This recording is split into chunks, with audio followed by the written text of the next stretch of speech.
Hello, everyone. Welcome to another NextBillion Google Hangout. We're glad you can join us. If you'd like to see some of NextBillion's past Hangouts with leaders in social enterprise, we encourage you to go to our YouTube channel. Just search for NextBillion and you'll find us. Today, I'm really happy to welcome two veterans of the social enterprise world, Olivier Kayser and Valeria Budinich, who are the authors of the new book, which is called Scaling Up: Business Solutions to Social Problems, a practical guide for social and corporate entrepreneurs. And if I can find it here somewhere, I'll call up the book cover. And you can find a link to the book on NextBillion as part of this Google Hangout. Really enjoyed reading it. I could spend probably the entire half hour that we have planned today just reading their CVs, but let me just give a brief introduction to both of our guests. Olivier is the founder and managing director of Histra, and that is a consulting firm that advises corporations, social entrepreneurs, foundations in designing and implementing hybrid strategies. You might have read some of their past in-depth research on marketing to the base of the pyramid, among other areas. Olivier is an Ashoka alumnus. And was vice president of Ashoka from 2003 to 2008. He is also was a senior partner at McKinsey, where he spent 18 years, based in Paris, Chicago, Hong Kong, Shanghai, and he's joining us from Paris today.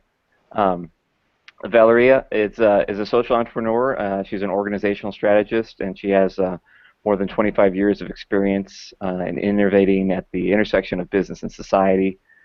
She's a member of or a leadership group member at Ashoka, and she founded the Full Economic Citizens Initiative, which has helped bring about more than 50 hybrid business models in a whole range of sectors: housing, small farmer agriculture, and some other industries. In 2012, she also received the Harvard McKinsey M Prize for managing innovation work. And prior to Ashoka, she also coached local entrepreneurs in innovation in Africa, Asia, and Latin America. And she also serves on the board of the Lemelson Foundation and Leapfrog Investments, which seems to be constantly making news in terms of the impact investing work that it does. So Olivier and Valeria, thank you so much for joining us today. A pleasure to be here.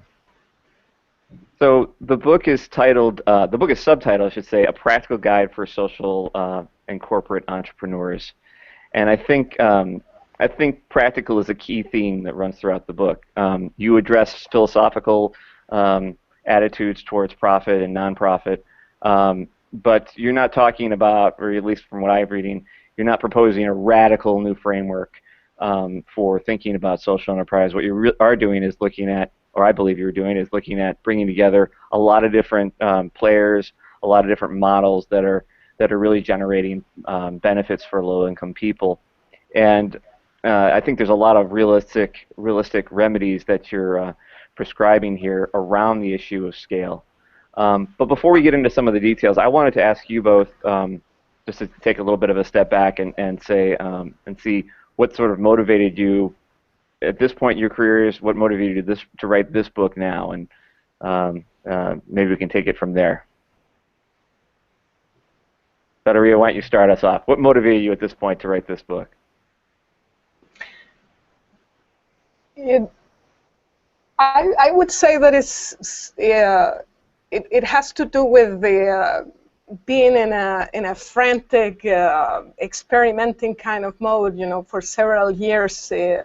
As part of the work of building hybrid partnerships at Ashoka, and then when I met Olivier, I realized the power of two vantage points that were complementary in many respects, but that it also help us expand our own thinking and make all the experimentation that we were doing much deeper, much more effective. And in that sense, the book is a manifestation of a conversation that has been ongoing between the two of us for many years. and I hope that now that the book is out, it will engage many more.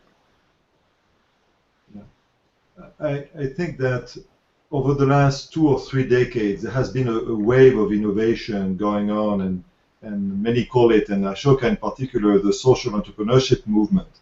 And that we have reached a stage today where the big opportunity, but also challenge we have in front of us is how to take these innovations to the next level and get them to scale. And to make that happen, everybody in our broader ecosystem needs to get involved.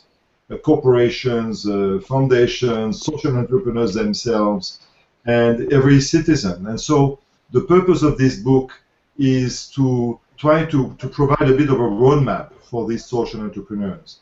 So trying to paint a broad picture of what's going on, how the different pieces fit together, so that the individual entrepreneurs, wherever they are located, in companies or in public sector, in citizen sector organizations, can get this broader picture.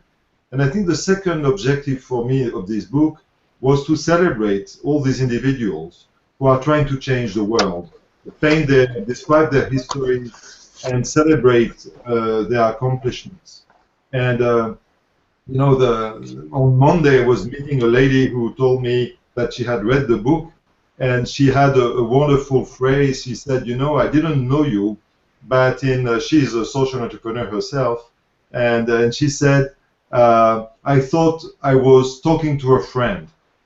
And I think this is, I think Valeria and I share this objective, is to engage in a conversation with these thousands or tens of thousands of people across the world who are engaged in making the world a better place and form a formidable and virtual community.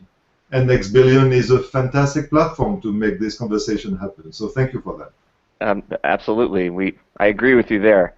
But on a point of segue, some people might not agree.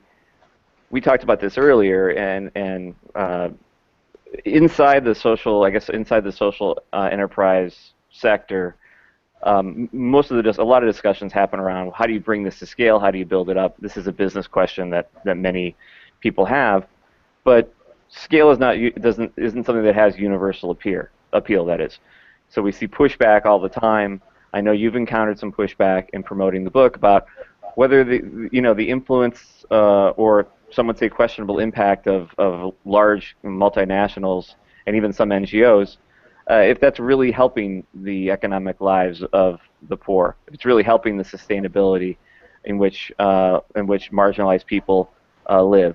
So I guess I wanted to channel some of their concerns here. Is that why is scale the answer and not a symptom of the problem, I guess?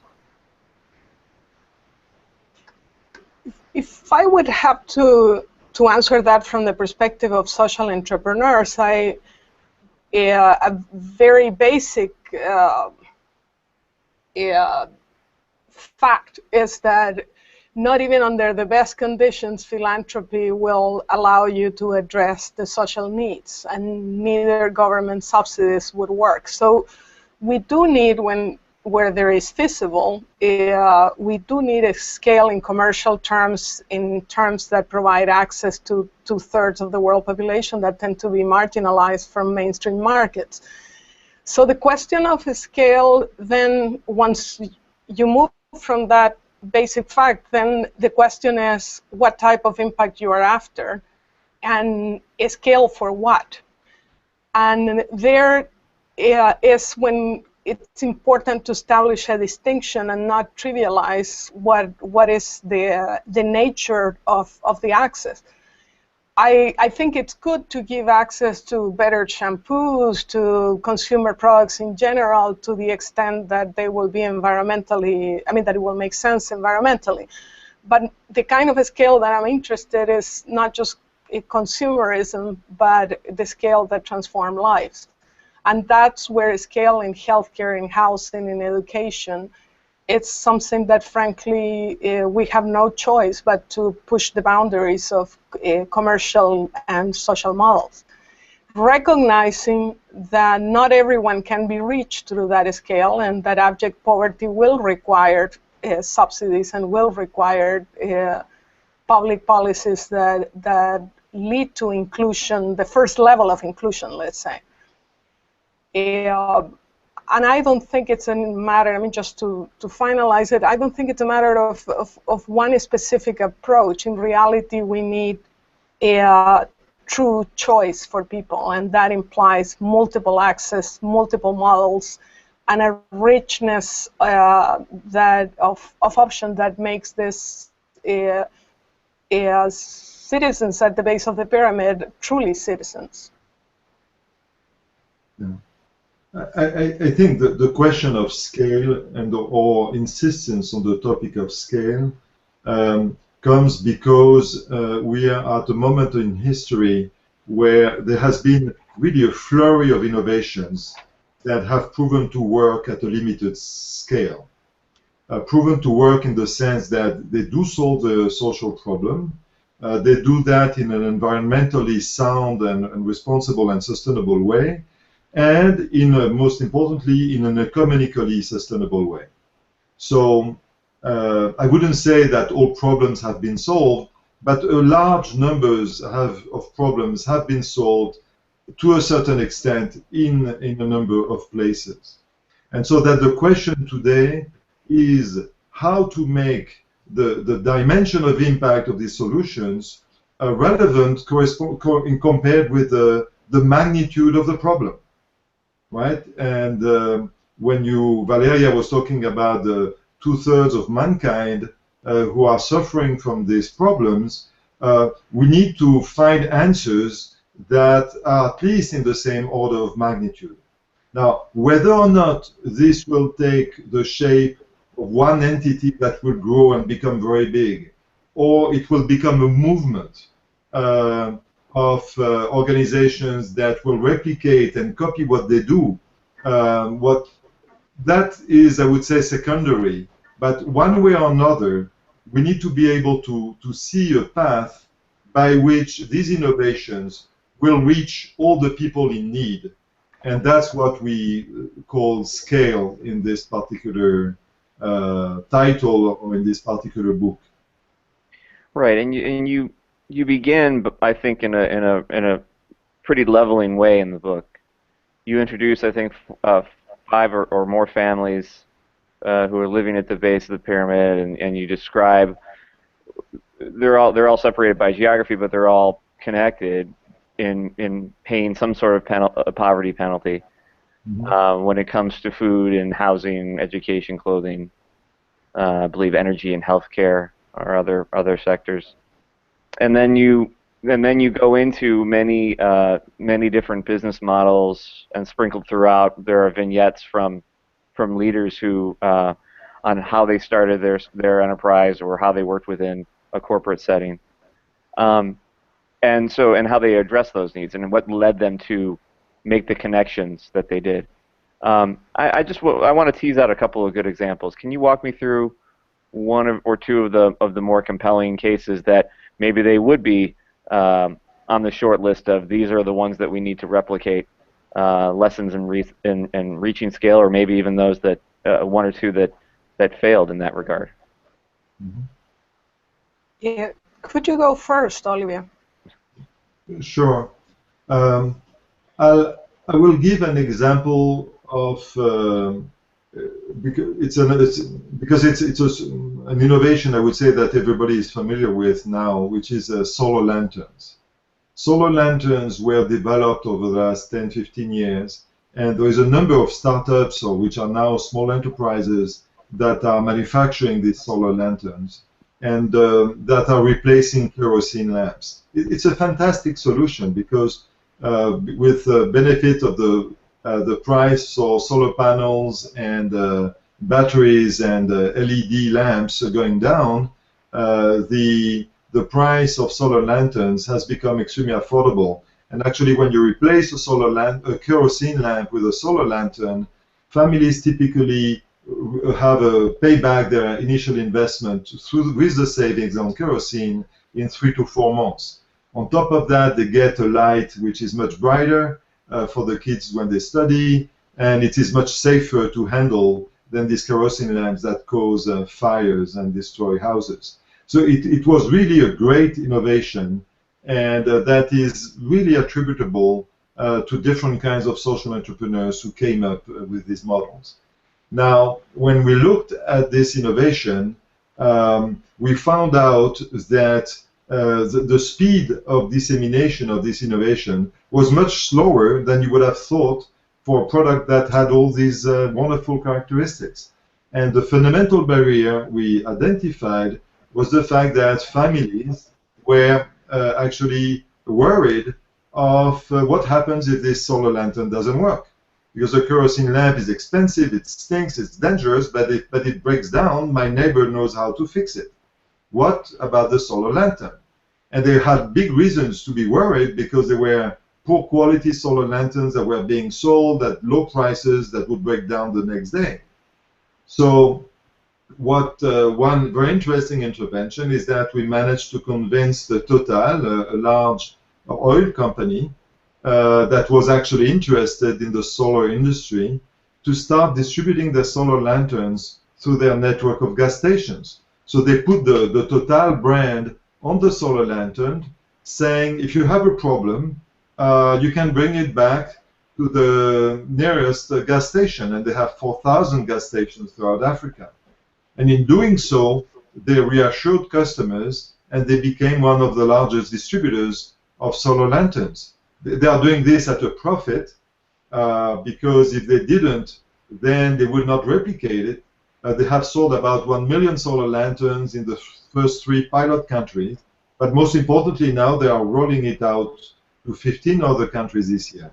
So I think that's a good example of an innovation that was developed by social entrepreneurs, but that was failing to reach to its full potential because you needed a brand, because you needed a distribution network, and there happens to be a corporation that actually had this brand, had this distribution network, could play a key role as a distributor of this solar lantern, and in doing so, helped the market actually reach its full potential. And in doing so, there was a virtual hybrid value chain that was being created between a bunch of social businesses or social entrepreneurs and a for-profit large corporation, both of them finding their interest in collaborating together. And that was the D-Light example, yes? Yeah, so this is among the solar lantern manufacturers. You have D-Light, you have Green Light Planet, you have quite a few others that today Total is distributing. Valeria, how about you? Do you have an example that sticks out that was particularly something maybe that you learned that you didn't learn that you didn't know at the beginning of the book? Yeah, I wanted to refer to to contrast two experiences in the housing industry. One that it was a success, and another one that it failed. And the first case is new homes in India, and the fact that when you look at the value chain from the perspective of a family of 2 or 3 minimum salaries of combined income, hundreds of millions of Indians don't have access to financing, and they cannot afford a decent home. So the question is, how do you change that? And in this case, the solution needs to emerge from a hybrid value system. It's not a question of changing one company value chain, but how do you actually articulate a new system that enable access to the right kind of designs of home in the right locations, in the right mortgage financing, and so on.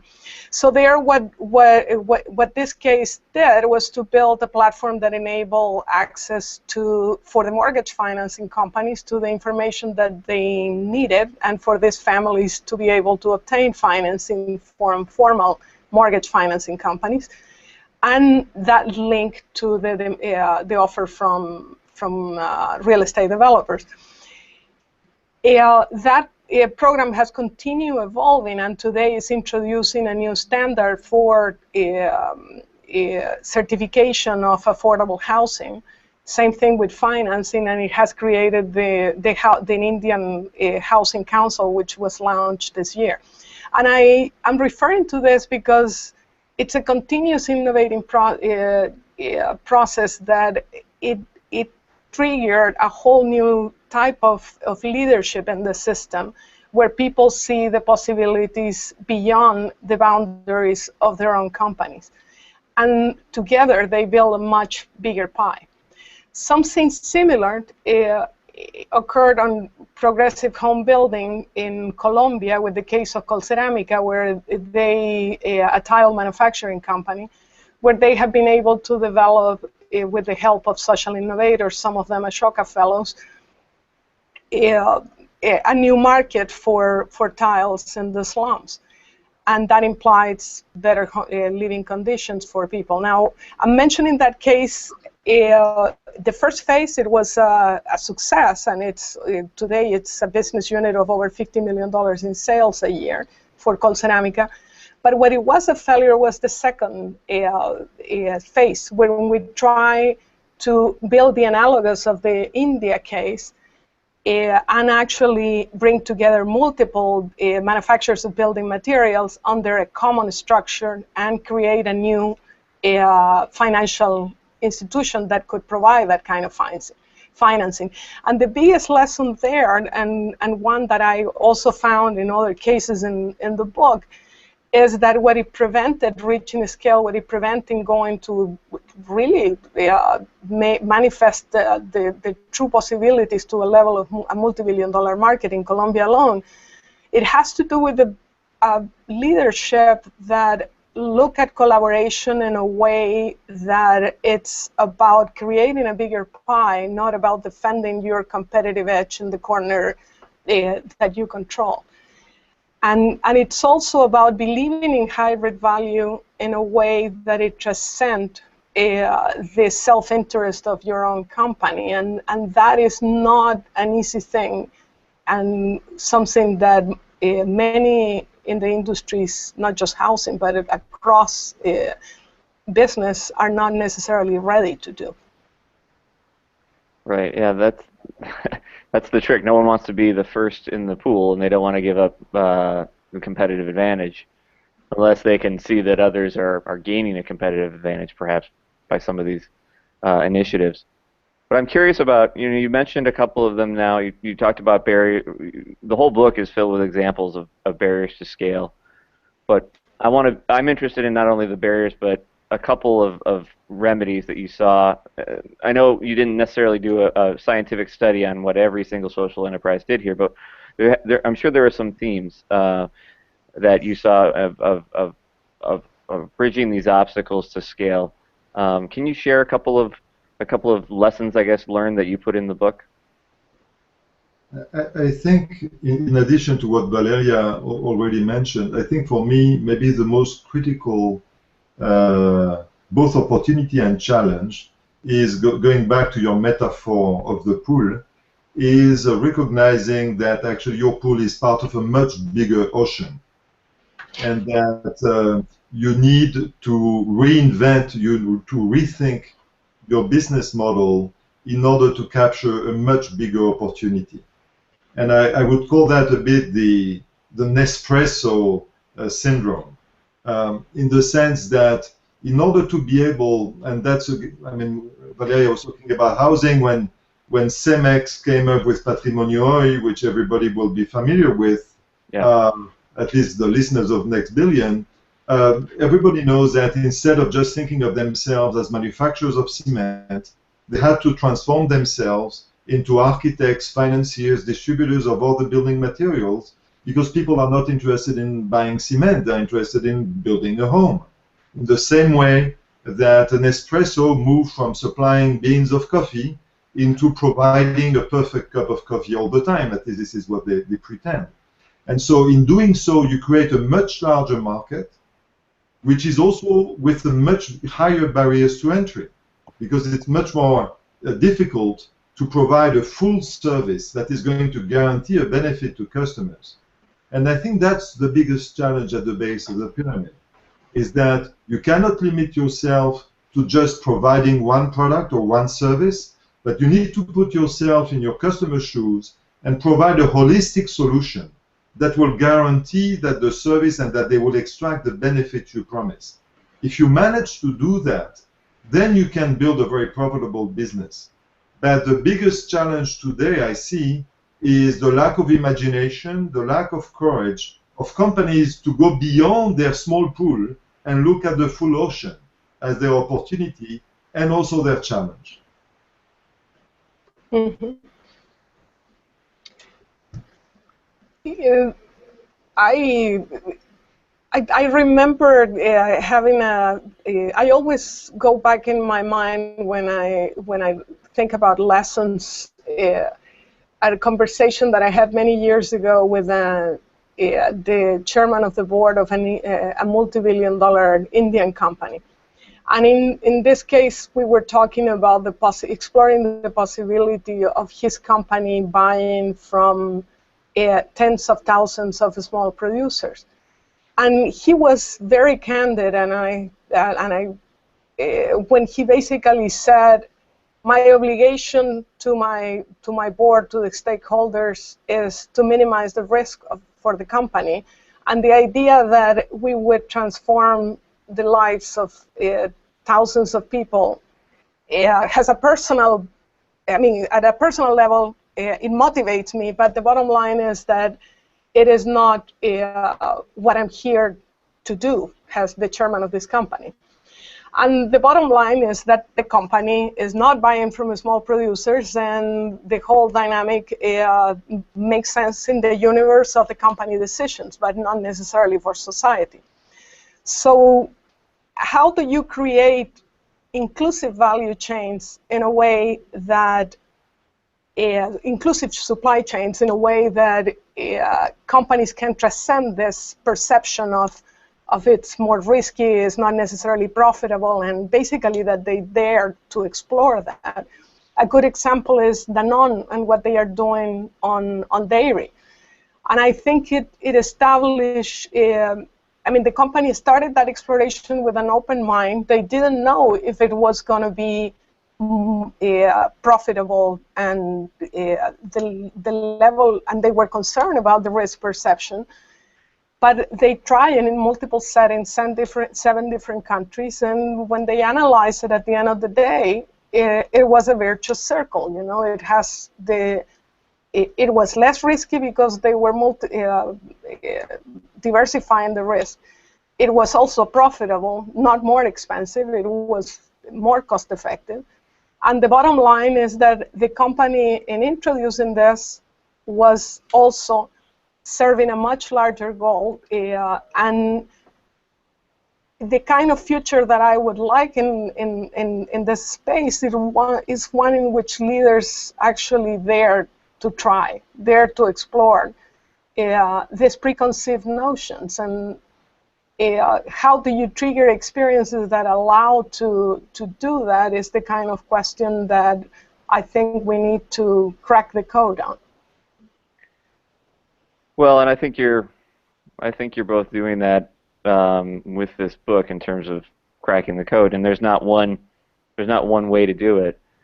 But I was struck by a lot of the vignettes of the managers and the founders that are sprinkled, as I mentioned, throughout the book. And one of the ones that I found, I didn't really know this story, even though we've mentioned them and had posts about them, is the example of Drishti in India, and the founder Satyan Mishra has a short story in the book, and so Drishti is a network of kiosks that are they're providing access to financial products and health services, and they also have hundreds of or thousands of retail points, as you mentioned in the book. I think 14,000 in 3 Indian states, and so these are delivering goods to retail outlets, to shopkeepers, and just reading his story of he was in the stock market. The stock market crashed in '94. He lost a good deal of his wealth, coming from a middle-class family, but then he went back to the villages and started to see what the real needs were there, and started building his business. But his business is is multifaceted. I mean, it's not one thing. It sounds a little bit. I mean, it's many different products that they're offering, and I imagine that thinking big in that regard, in the same way that, say, a Nespresso would model itself, is you're doing everything throughout the supply chain. Was probably what has helped him get to scale, and that's something that I think that maybe business schools and the popular sort of the popular parlance is focus on your core competency. Don't branch out too much. But I'm not sure that was the example that, or that's not the lesson he learned. He also writes in this that if he relied on grants to grow his business, which many social enterprises do, and he was initially funded through government projects. He said, I could only go so far before I ran out of money. And philanthropy does not create entrepreneurs proud of their businesses. It tends to make you think more of what your grant partners want than what your customers want. Some organizations and companies might have different experiences than that, but that sort of struck me as an example that I thought was worth mentioning. And I guess this would be a good way to sort of wrap up our discussion is, what sort of qualities are you finding thread through these leaders that you've mentioned in the book? And I guess if you want to bring up examples too, you could. But what are some of the traits that you see repeating over and over again among these folks? Olivier? I think that I hesitate to answer this question because there's a fantastic diversity of leaders, and the sources of their motivations are incredibly diverse. The skills they have are also extremely different. I also want to say that